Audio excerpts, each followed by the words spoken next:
In this video, I will show you how to add text in Canva. If you do have any questions or comments regarding this tutorial, feel free to drop that down in the comment section down below the video. And with that being said, let's jump straight into it. So here we are. As you can see, we're currently on canva.com and I've got this design loaded through. And what I'm going to do is just add some text to this design. Now to go ahead and add text, it's really easy. All you want to do is come to this toolbar on the left hand side and you're going to see an icon here called text.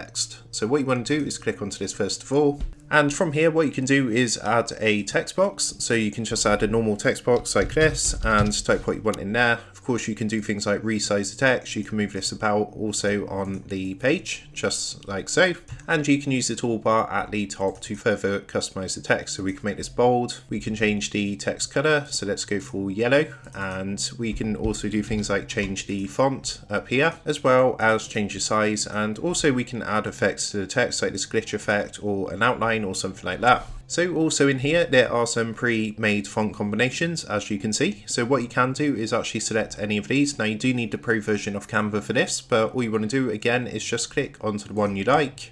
That's going to add it to your design, and again we can resize, we can go ahead and change the font of one of these texts as well as the size and color using the toolbar at the top of the screen. So once you've gone ahead and you're happy with your changes, all you want to do is come up to the top right hand corner and press the share button up here. Then you can go ahead and press download, and you can download your design in the desired file type. Just go ahead and press the purple download button, and that's going to download your image with, of course, the text on it, as you can see here. So that's how to add text in Canva. With that being said, I hope this quick tutorial did help you out today, and if this did help you out, I would really appreciate it if you was to consider dropping down below the video, leaving a like, and also subscribing to the channel. With that being said, I just want to take a minute to thank you guys for watching this quick tutorial, and I will see you in the next video.